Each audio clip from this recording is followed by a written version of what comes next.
waone zenye tubuloniso ulawana nezana na zirombea wotsena kantonda nishema na witse mwana hapa ya chatu mashinu kan tafadhalia mwahe daula elewe ya ukaya banu zenongozinu zintinongoza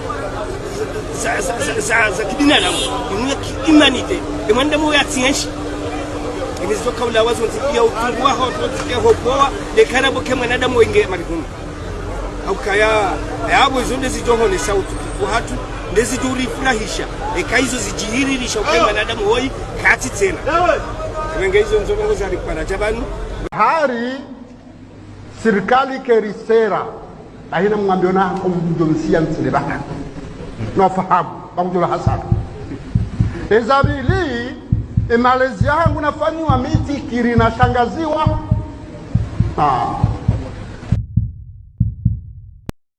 Communiqué. Le Paris et son président Maître Ibrahim Ali Mzimba ont appris avec consternation la lâche agression perpétrée sur la personne du chef de l'État, Azali Assoumani, ce vendredi 13 septembre 2024 dans la ville de Salimani Tsandra. Le Paris condamne cet acte ignoble dont a été victime la plus haute personnalité de l'État. Le Paris exprime sa profonde indignation et appelle les forces politiques à dénoncer toute forme de violence physique contre les autorités et tout citoyen de notre pays. Cette agression est à rebours des valeurs républicaines et de nos traditions fondées sur la tolérance, la paix et le respect. Moroni le 13 septembre 2024. Le président du Paris. Maître Ibrahim Ali Mzimba. Comme ça, c'est visible. Bon, bonjour à tous. J'espère bien que vous nous attendez. Chers amis, si le son est bon, dites-nous, comme ça nous allons démarrer notre petit entretien avec le docteur Zile Swalihi, qui est l'un des grands hommes politiques de l'opposition, qui est ici à Marseille, qui habite à Marseille, et comme d'habitude, à chaque fois qu'il y a quelque chose au pays, il est parmi les premières personnalités politiques qui essayent d'expliquer ou bien de donner de l'espoir au peuple comorien. Je pense que le son est bon. Donc, sans trop tarder, le docteur Zile, bonjour.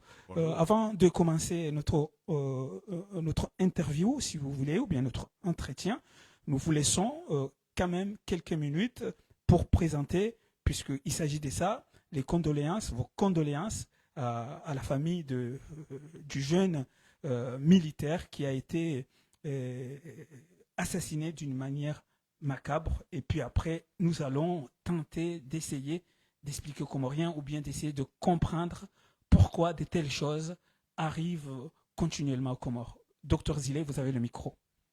Tout d'abord, je tiens à remercier la chaîne Comores Info de m'inviter encore une fois sur son plateau pour pouvoir m'exprimer sur l'actualité qui se déroule dans mon pays. Je remercie aussi ceux qui sont devant leur ordinateur ou devant leur smartphone et qui nous suivent. J'espère que nous aurons, Dima et moi, à aborder des sujets qui sont dignes d'intérêt pour eux. Mais avant toute chose, je suis le père d'un enfant. Et quand on est père, on ne peut pas rester insensible au décès d'un jeune homme qui avait tout l'avenir devant lui. Je me mets à la place de son père, je me mets à la place de sa mère, et je ressens leur tristesse, je ressens leur douleur, et c'est en ressentant cela que je leur présente mes sincères condoléances. Je présente mes condoléances non seulement à la famille, mais aussi à toute la ville de Salimani. Mais au-delà de la ville de Salimani, c'est un jeune qui a perdu sa vie dans des conditions effroyables. Donc au-delà de cette ville, je présente mes condoléances à l'ensemble du peuple comorien qui, je suis persuadé, senti, a vécu dans son cœur, dans son âme, l'horreur qui nous est rapportée par ceux qui ont vu le corps du jeune Fanou. Donc au peuple comorien, je leur dis mes sincères condoléances aussi. Nous sommes dans un combat, l'ennemi est redoutable, l'ennemi ne recule devant aucun moyen pour faire taire toutes sortes de contestations. Notre enfant, parce que c'est comme ça que je le vois, Fanou, vient ajouter à la liste macabre des jeunes qui ont été assassinés de manière inhumaine par Azali Assoumani. Voilà ce que j'ai envie de dire d'entrée de jeu, mais je laisse la parole à Dima pour essayer de conduire un peu plus à son envie l'entretien que nous avons ensemble. D'accord, merci Zilé. Les gens demandent à ce que vous parlez quand même un peu plus fort. Si... Je suis désolé. Voilà. Là, c'est mieux. Voilà, c'est mieux. Donc, docteur Zilé, revenons un peu. On ne va pas revenir depuis le début du régime d'Azali jusqu'à aujourd'hui, mais disons au début de cette année, puisque juste après la mascarade électorale de trop, vous étiez venu ici dans ce plateau pour présenter encore une fois les condoléances du jeune musulman, que lui, son tort, c'est d'avoir essayé d'escalader et de contester, de se révolter, et qu'il a eu une balle dans la tête. C'est ça la fin. Nous le savons. Aujourd'hui, encore un jeune gendarme, cette fois-ci, il n'est pas un civil, mais c'est un jeune gendarme qu'on accuse de vouloir assassiner Azali Assoumani.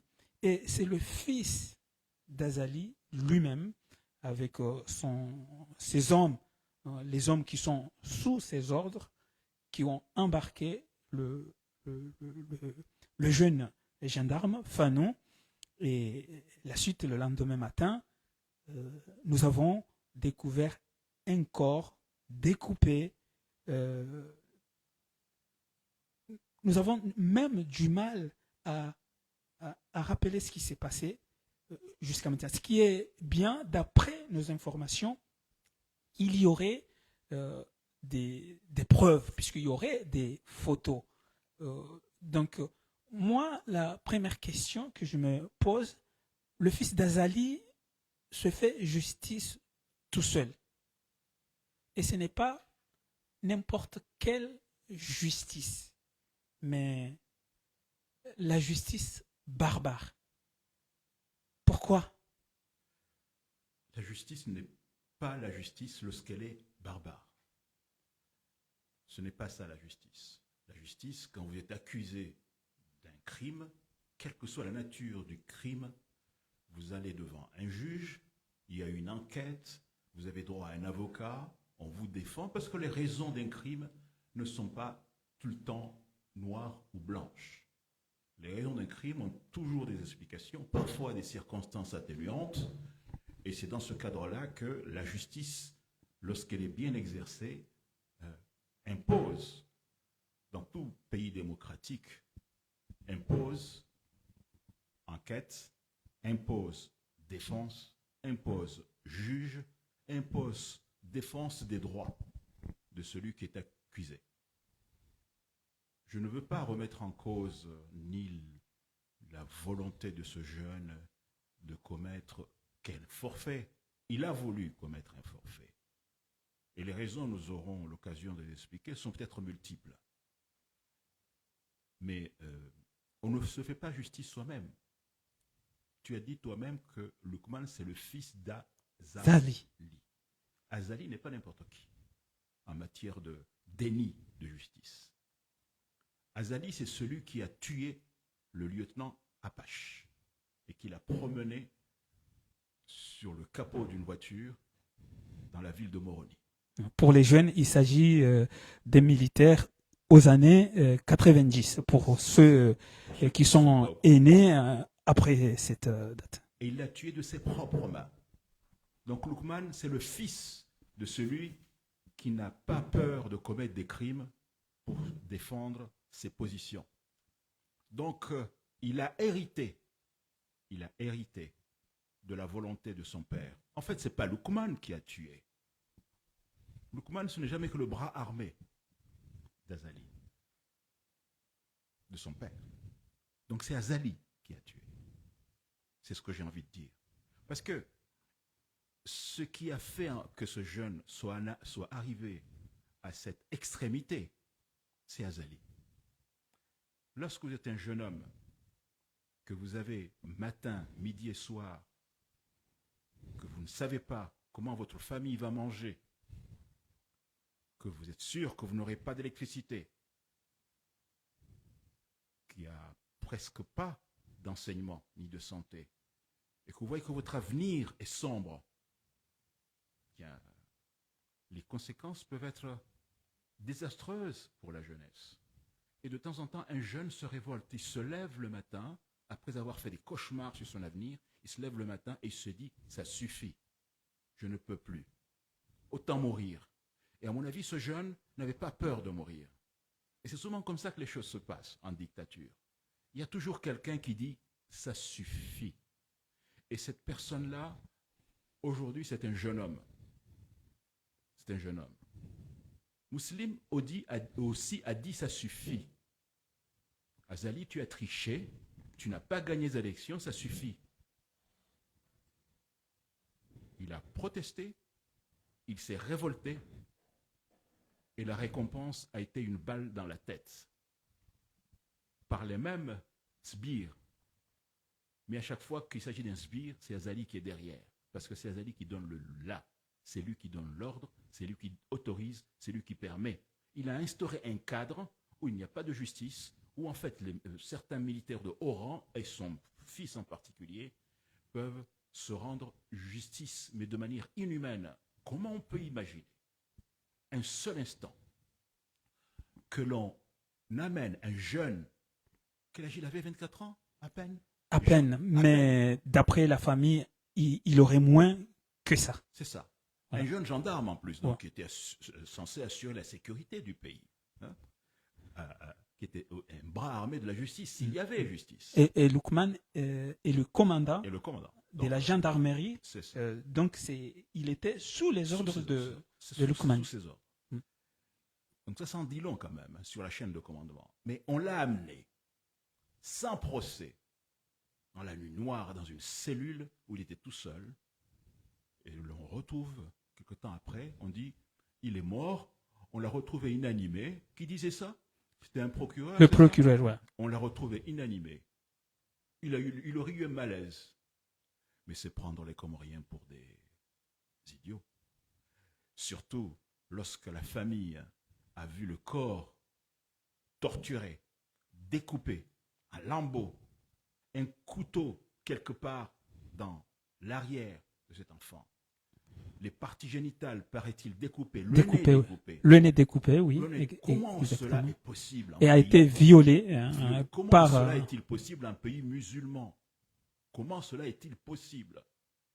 Comment cela est-il possible que les oulémas, ceux qui nous indiquent la bonne voie, ceux qui parlent du Coran, ceux qui disent ce qu'il faut faire, ce qu'il ne faut pas faire, ceux qui nous sortent des ayats régulièrement, comment se fait-il que ces gens-là ne montent pas au créneau en disant, comme ce jeune homme, ça suffit? On est en train de terroriser la jeunesse, on est en train de marcher sur l'islam. Ce qui se fait dans notre pays n'est pas musulman. C'est tout, sauf musulman. C'est le diable. C'est le diable. Et on sait qu'Azali est très, fervent de tout ce qui est sorcellerie, semble-t-il. Qu'il aurait un sorcier à Pemba, quelque part dans une île, qui est censé le protéger. Mais ce qu'il fait aujourd'hui, je pense que les oulémas, ceux qui sont nos guides, devraient réagir. Alors, bien entendu, ce jeune est mort. Il n'est pas le seul. Un certain nombre d'entre eux, presque une dizaine, un peu plus. Un peu plus, ouais. Ouais, un peu sont plus. morts aussi, par la main de la dictature. Je suis sûr, je suis persuadé que ce qui se passait aujourd'hui, ce qui se passait cette semaine dernière, là, ce qui s'est passé, est un point de singularité. La singularité, c'est lorsque, dans un système, on dit, ici, les choses vont dériver. Ici, les choses vont changer. Ici, les choses ne vont pas rester comme avant. Ici, le peuple ne va plus continuer à être ce qu'il était, c'est-à-dire un ensemble de moutons que l'on peut payer et commettre ces crimes sans que punition soit donnée. Cette histoire me rappelle ce qui s'est passé en Tunisie et qui a provoqué le printemps de Tunis. C'est un jeune homme, un jeune vendeur de légumes, qui lui aussi a dit « ça suffit ». Il n'a pas tué, non. Qu'a-t-il fait? Il s'est incendié. Immolé, voilà. Il s'est immolé par le feu. Quand on imagine qu'un jeune, et c'est encore un jeune, Oui. qui a l'avenir devant lui, accepte de s'immoler par le feu, c'est qu'il se dit « ça suffit ». Je veux faire un acte qui va faire en sorte que les autres se réveillent. Donc ce que j'espère, moi, c'est que la mort de ce jeune homme, la mort immonde, les tortures de ce jeune homme ne vont pas rester comme ça, tombés dans le gouffre de l'oubli. Et que le peuple entier, aujourd'hui va comprendre qu'enfin, il faut se lever. Il faut se lever. Il faut que les familles se lèvent. Il faut que les jeunes se lèvent. Parce que celui qui est mort est un jeune homme. Il faut que les autres jeunes hommes se lèvent et comprennent que c'est leur avenir qui est en jeu. Ce qui est arrivé à Fanou va leur arriver aussi. Je suis persuadé. Fanou n'est pas le dernier. Il y en aura d'autres si les choses restent en l'état. Voilà un peu la première réflexion que j'ai envie de partager avec Merci Dima. Mais je pense que derrière tout ça, tu sens ma tristesse.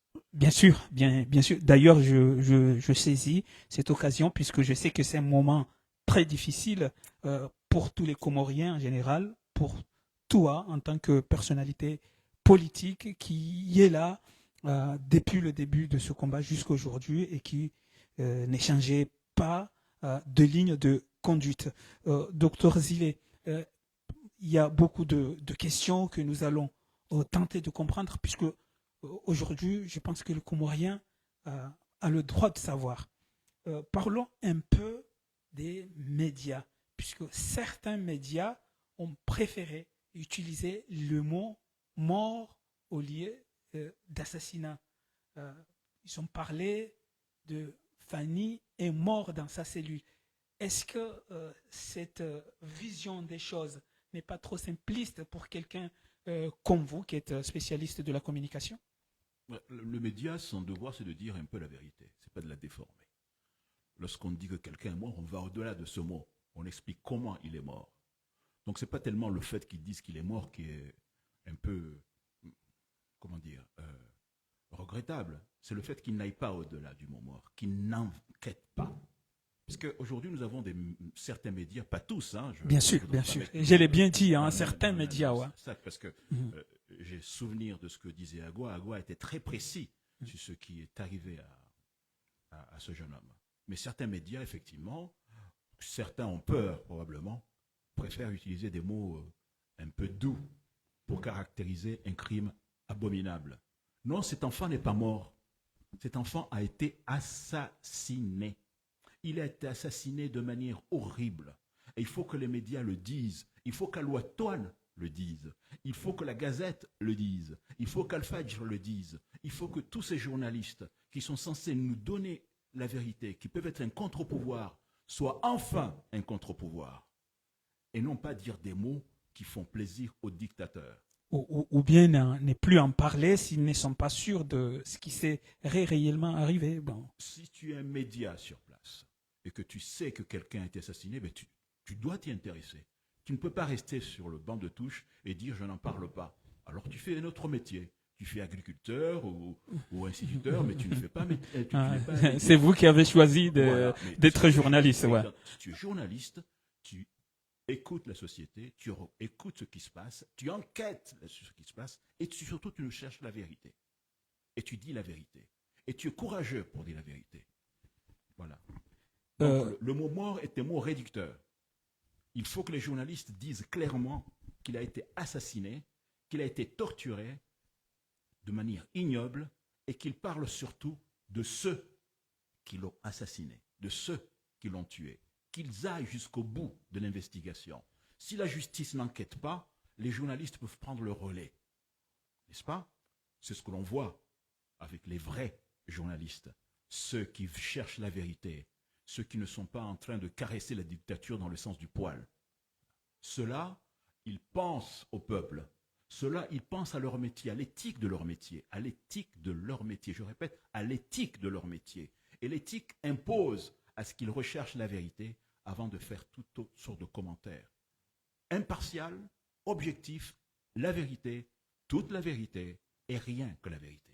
Voici ce que j'ai demandé aux journalistes et à nos médias. Puisque nous sommes là pour commenter ce qui s'est réellement passé ou bien essayer de comprendre ce qui s'est passé. Juste après, on peut dire au début de cette tragédie, certaines responsables politiques avons déjà pris la peine de condamner fermement ce que le jeune gendarme aurait tenté de faire. Mais juste après l'annonce de son assassinat, ces mêmes personnalités politiques, ces mêmes partis politiques n'ont pas osé condamner l'acte. C'est ce qu'on appelle deux poids, deux mesures. Comment analysez-vous ce genre de situation? Et manque de courage. C'est surtout ce manque de courage que je dénonce. Parce que quand on est un homme politique, quand on accepte, quand on prend la responsabilité de défendre le peuple, de défendre l'oppression, on prend son courage à deux mains et on dit la vérité. On dénonce ce qui est injuste. On dénonce ce qui est criminel. J'ai vu un communiqué du collectif des gouverneurs, signé par Mindoar. C'est des gouverneurs qu'on a spoliés de leur vote.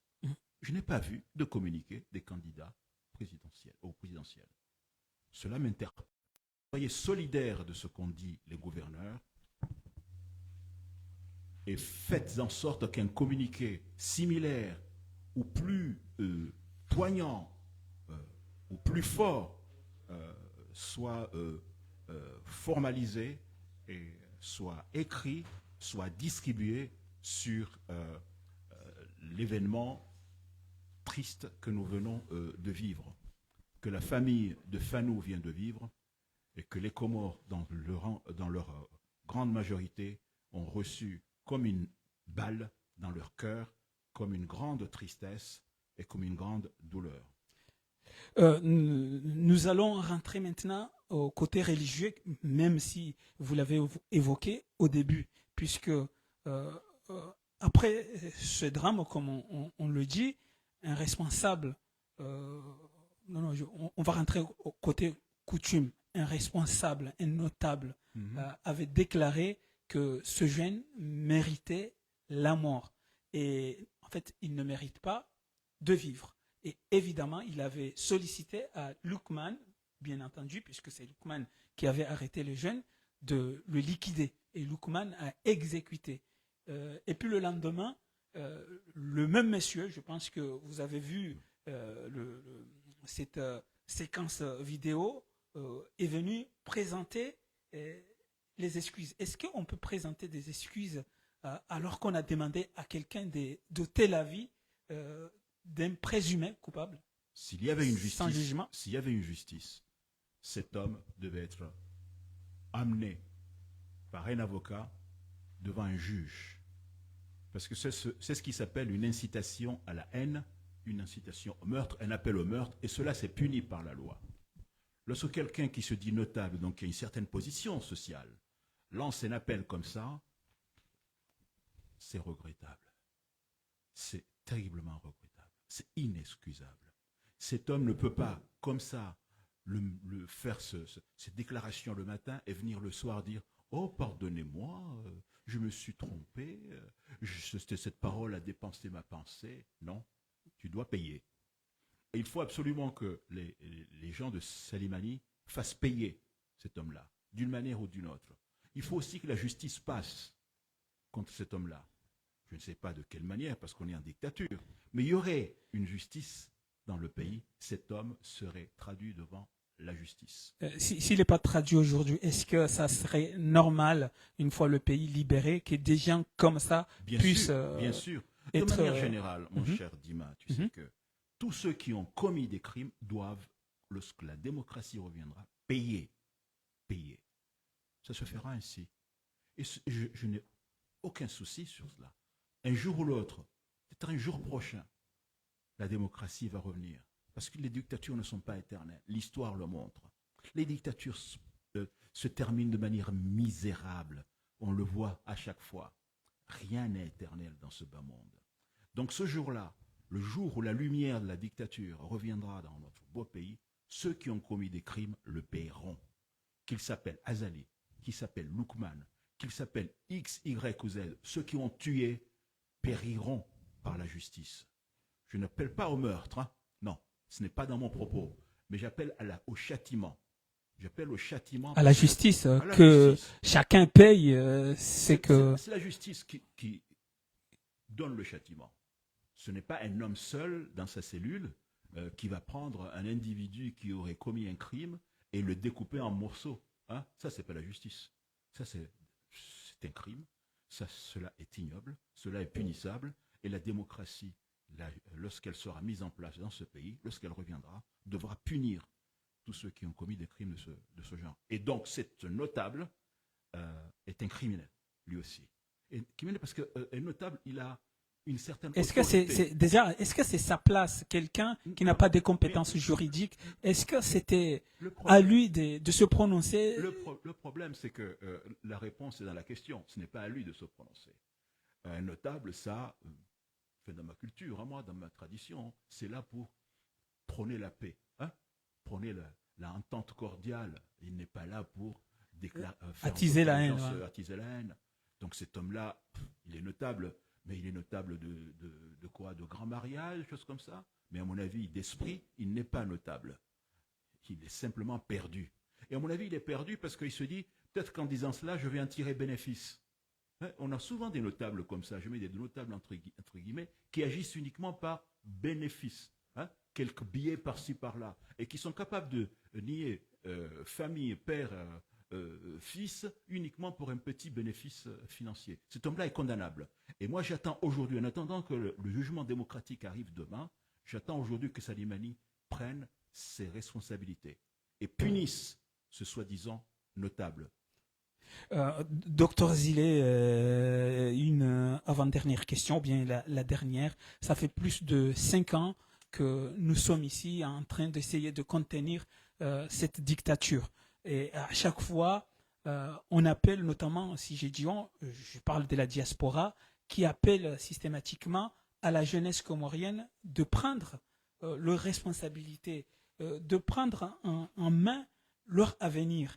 Et après ce qui s'est passé en janvier, je parle de musulmans, après ce qui s'est passé il y a 3 jours de Fanou, quand vous voyez cette détermination de tout ça, quelle analyse faites-vous de ça? D'abord, j'ai une foi inébranlable en la jeunesse. La jeunesse est l'avenir d'un pays. Lorsque la jeunesse sent que son avenir est menacé, un jour ou l'autre, elle va se révolter. Nous avions en 68, nous étions au lycée, lorsque nous avons lancé notre première manifestation pour que les Comores deviennent indépendantes, pour que le colon quitte notre pays. Et ça, ce sont les jeunes qui ont fait ça. Ce ne sont pas les vieux. Mais nous avons eu la chance derrière de voir que nos mères, nos pères nous ont suivis dans notre démarche. Aujourd'hui, les jeunes Comoriens, les jeunes étudiants, les jeunes lycéens, les jeunes militaires qui ne sont pas pour cette dictature doivent aussi prendre leurs initiatives. Ils doivent comprendre que l'avenir du pays est dans leurs mains, parce que l'avenir du pays est la leur. Si ils acceptent d'être terrorisés, s'ils acceptent d'avoir à la tête de ce pays un homme qui détruit leur avenir, qui détruit leurs ambitions, qui ne leur laisse aucun chemin pour demain faire une vie agréable, épouser une femme, construire une maison, être honnête, ne pas tricher. Si ils voient que ce pays est en train d'embrasser ses méfaits, ses forfaits, alors je suis persuadé que Fanou n'est pas le dernier. Fanou va être suivi par d'autres, je suis persuadé. Les jeunes vont se révolter. Et que je répète, pas uniquement les jeunes étudiants, mais aussi les jeunes militaires, les jeunes soldats, ceux à qui on fait faire les basses besognes. Parce que je suis persuadé que les jeunes gens qui n'ont un maigre salaire n'ont aucune envie d'aller tuer notre jeune homme. Ils le font parce qu'on leur a donné un ordre. Voilà. Et j'ai foi en cette jeunesse. Et c'est un peu cette prière que j'ai envie de faire aujourd'hui, mon cher Dima. Je crois en vous, la jeunesse. Il faut que vous preniez votre avenir en main. Je crois en vous, les jeunes gendarmes. Je crois en vous, les jeunes soldats. Je crois en vous, les officiers, ceux qui sont pour une union des Comores démocratique, respectueuse de la justice et respectueuse des libertés. Docteur Zile, est-ce que les gens, puisque depuis ce drame, beaucoup de gens se lèvent pour soutenir non seulement Azali, mais soutenir l'acte barbare qui a été commis contre le jeune Fanou. Est-ce que ces gens-là, pensez-vous que ces gens-là comprennent qu'ils commettent des délits et ils sont punissables? Quel message voulez-vous les envoyer? Est-ce qu'ils savent que... Ces gens-là qui sont des pères, des mères, des adultes, parfois, ou peut-être des jeunes même aussi. Il y a beaucoup de jeunes. Devraient se regarder dans une glace et se dire, et si c'était moi? Parce que cela, si tu es un jeune, cela aurait pu être toi. D'autant plus qu'il n'était pas allé faire ça pour soi-même, mais pour tenter de... Donc je me toche sur la sincérité de ces jeunes lorsqu'ils se condamnent cela.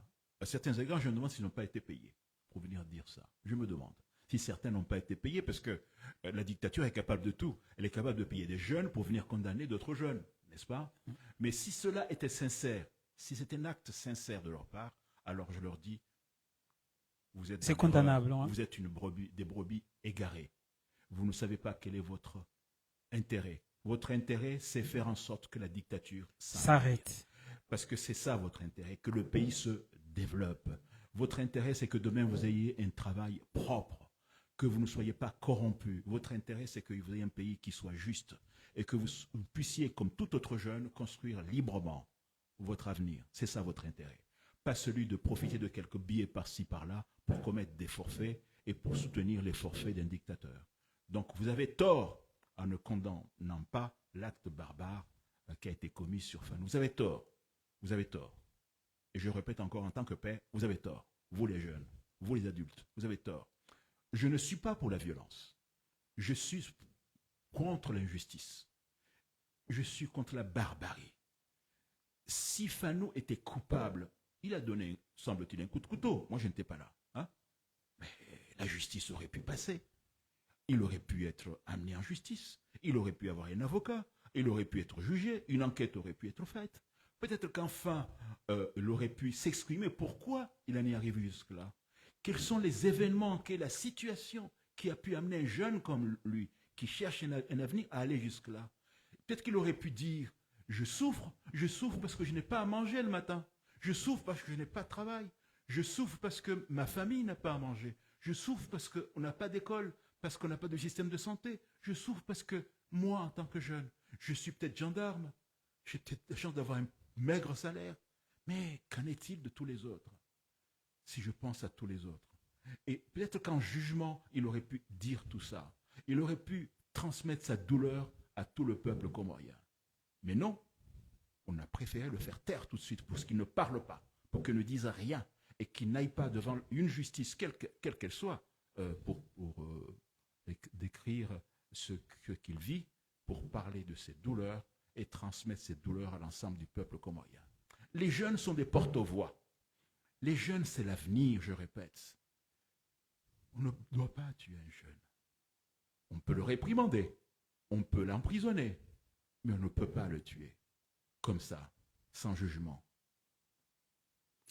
Pensez-vous que ce jeune gendarme, pensez-vous que c'est un acte isolé ou bien vous pensez que le corps militaire commence à prendre conscience de l'état du pays?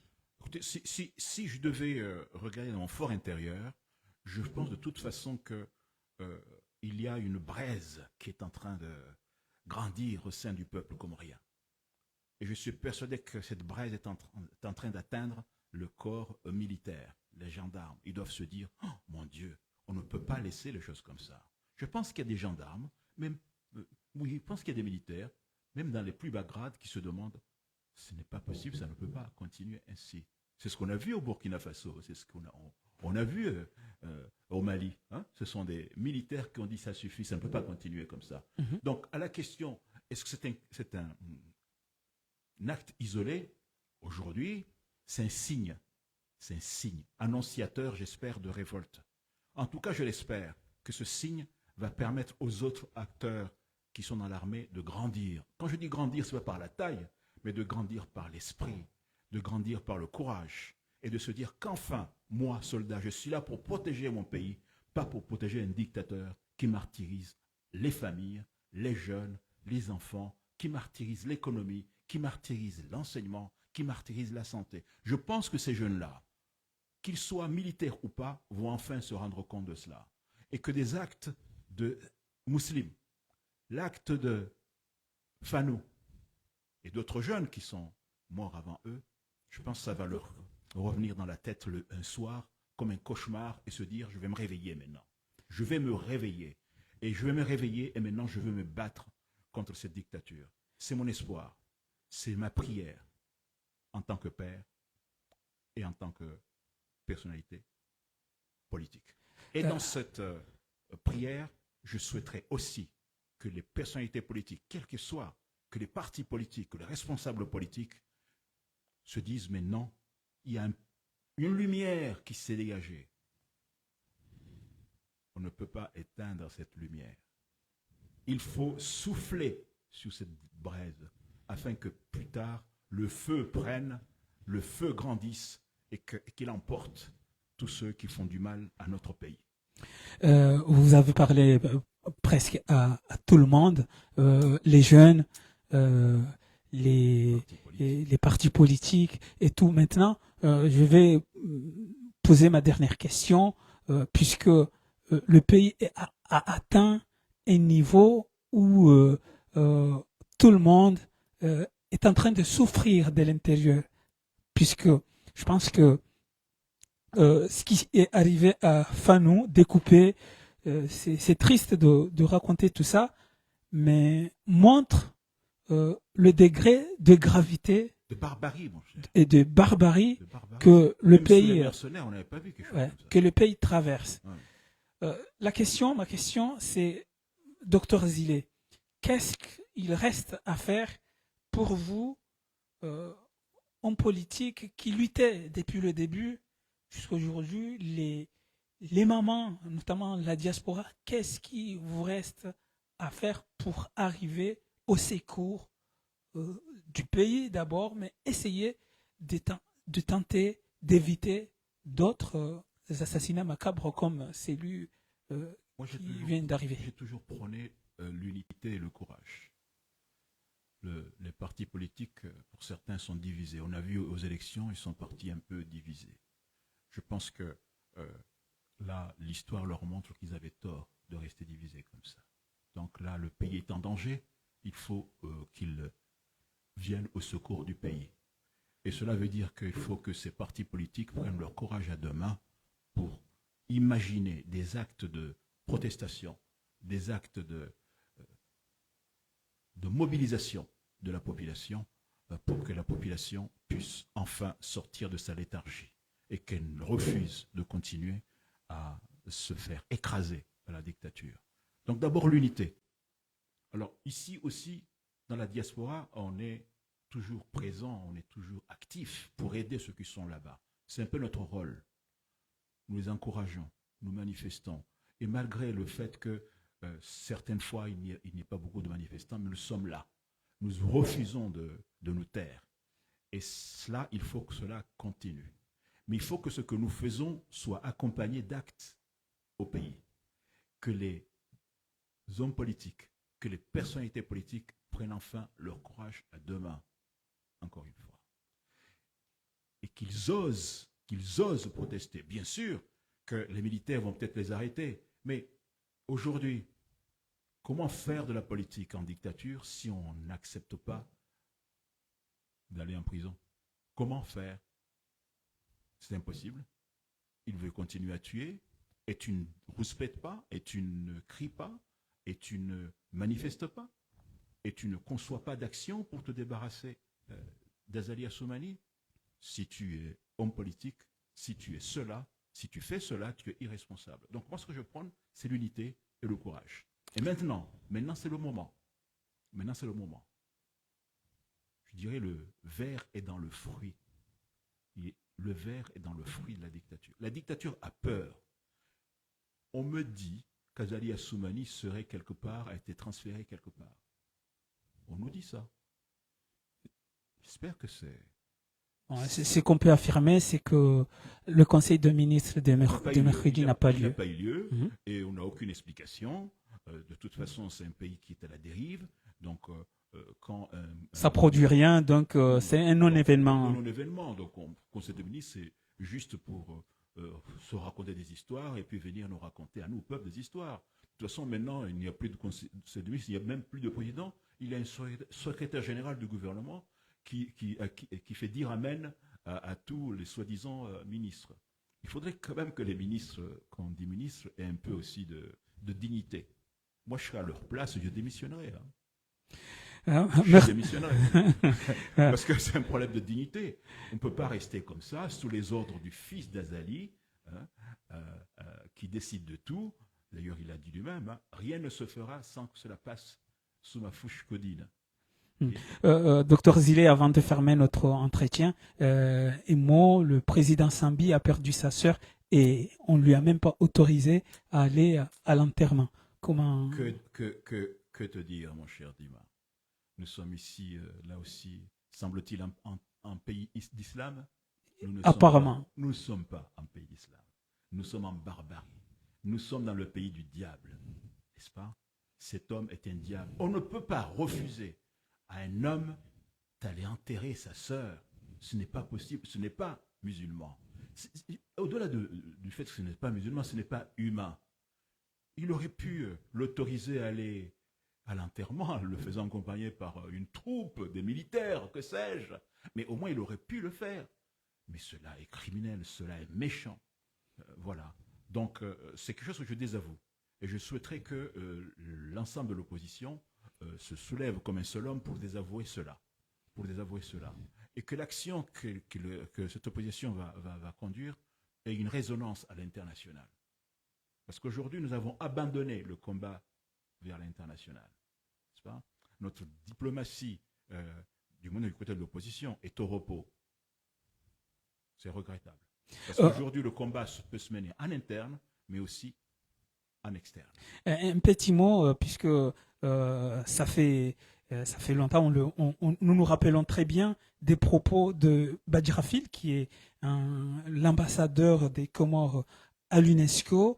Nous nous rappelons très bien de ses propos qui avaient déclaré que si on s'attaque à son oncle, qui est le chef d'état-major, il va retrancher la gorge en prônant derrière la paix aujourd'hui. Aucune déclaration de sa part, ni pour soutenir la dictature, ni pour condamner l'acte horrible qui s'est passé. Est-ce que il n'est pas perdu là où il est à l'UNESCO? Mon cher Dima, j'ai pitié de ce garçon. J'ai pitié. Ce garçon avait tout un avenir devant lui. Il avait toute la place ici, dans ce pays. On l'écoutait. Il était imam, quelque part. Un imam, ça conduit. C'est le guide. Mais quand un guide suit le diable, ce n'est plus un imam. Il devient diable lui-même, n'est-ce pas? Alors ce garçon est devenu un diable.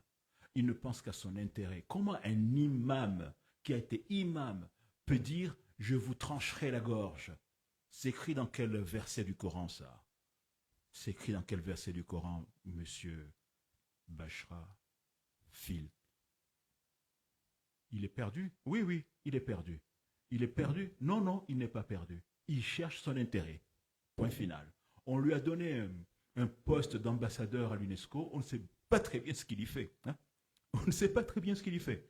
On n'a aucune communication sur ce qu'il fait. On n'a aucun résultat de ce qu'il fait. Non, il va poser son joli corps, hein, quelque part sur un fauteuil, parler à qui veut l'entendre, à qui veut l'écouter, mais les Comores ne tirent aucun bénéfice de sa position. Est-ce que ce meurtre, à l'UNESCO, ce meurtre, Dr Zile, et puis on va arrêter là, n'implique pas direct ou indirectement son oncle qui est le chef d'état-major? Mais ça, c'est même une la palissade, bien entendu. Il est le chef d'état-major, donc il est au-dessus de tout. Au-dessus du chef d'état-major, il y a Azali. Je disais que c'est Azali le premier coupable. Mais bien entendu, il y a toute la chaîne de commandement derrière Azali. Et je suis sûr que Loukman n'aurait pas fait ou fait faire ce qui est arrivé à notre enfant Fanou si Youssouf Djihad n'avait pas donné son accord. Ça se passe comme ça. Hein? Chef, est-ce qu'on peut le découper? Oui, oui, tu peux le découper. Voilà comment ça se passe. Chef, est-ce qu'on peut le torturer? Oui, tu peux le torturer. Voilà comment ça se passe. Chef, est-ce qu'on peut lui casser la tête? Oui, tu peux lui casser la tête. Voilà comment ça se passe. Voilà. Et c'est comme ça dans une dictature. Il y a le grand ordonnateur qui est Azali, et en dessous, il y a la chaîne des commandements. La chaîne d'exécution qui fait le sale boulot. Et parmi ceux qui font le sale boulot, il y a Youssouf Djihad. Et parmi ceux qui font le sale boulot, il y a tous ceux qui sont sous Youssouf Djihad. Mais je suis persuadé que si ça avait été un militaire ou un gendarme, un jeune comme Fanou, qui aurait découpé ce jeune homme, je pense que ce jeune homme, si c'est un jeune homme, si ce n'est pas Loukman lui-même, si c'est un jeune homme, il doit le regretter amèrement. Parce que quand il va rentrer chez lui, quand il va se regarder devant la glace, il va se dire, et si c'était moi? Et si c'était moi? Parce que peut-être que moi, demain, je vais en avoir tellement marre que je vais me révolter comme ce jeune homme-là et que je vais commettre un acte irréparable, quitte à mettre ma vie en péril. Parce que le système Azali en est arrivé à ce point où les jeunes sont prêts à mettre leur vie en péril pour qu'enfin l'avenir des autres soit meilleur. C'est comme ça que cela s'est passé en Tunisie. C'est souvent comme ça que cela se passe dans les dictatures. Il y a toujours un homme, parfois jeune, parfois vieux, mais il y a toujours un homme qui dit « ça suffit. Je vais mourir, j'accepte de mourir, mais ma mort va servir à quelque chose. » Voilà. Ma dernière question, docteur Zile, c'est vous aviez l'habitude pendant les manifestations de parler aux militaires. Et d'après des rumeurs ou bien des enquêtes, même si ce n'est pas officiel, ces enquêtes-là, Loukman voulait plutôt intimider à travers ce geste les militaires plutôt qu'aux civils, puisqu'il s'agit d'un gendarme, comme on le dit. Quel message maintenant avez-vous, puisque on le sait très bien que beaucoup des militaires, beaucoup des gendarmes ne partagent pas l'avis de cette dictature. Et cet acte voulait plutôt intimider les gendarmes. Quel est le dernier message? Je pense que c'est aux gendarmes, et puis après on finit. Lorsqu'une grogne, parce que la grogne est importante, hein, ça fait des sources qui me rapportent cela. La grogne chez les gendarmes et les militaires, surtout les bas échelons, hein, qui ont un très petit salaire, à qui on fait faire le sale boulot, elle est importante. Hein. Donc, ce n'est pas parce que tu en as torturé un ou deux que la grogne va s'arrêter. Parce que pour que la grogne s'arrête, il faut que le système change. Voilà. Donc, même si Fanou est décédé dans des conditions effroyables que l'on a pu constater, cela ne va pas remplir d'effroi uniquement. Cela va peut-être aussi donner du courage à ceux qui se disent « il est mort, mais il ne faut pas qu'il soit mort pour rien ». C'était mon camarade, c'était mon ami, gendarme. Nous allions à la plage ensemble. J'ai entendu même son frère dire « c'était mon frère, tu l'as tué ». Il disait ça de Loukman. Hein. Eh bien, sache que toute ta famille sera en danger. Ce n'est pas moi qui le dis, hein. C'est ce jeune gendarme qui le disait. Donc aujourd'hui, je pense au contraire que cet acte va donner du courage à la jeunesse militaire. Il ne va pas leur faire peur. Parce que ils ont peur de quoi? Ils ont peur de mourir de faim alors qu'ils meurent de faim. Ils ont peur de ne pas avoir de travail parce qu'ils ont peur de mourir. Mais ils vont mourir demain de faim. Ils vont mourir de faim. Ils vont mourir de faim.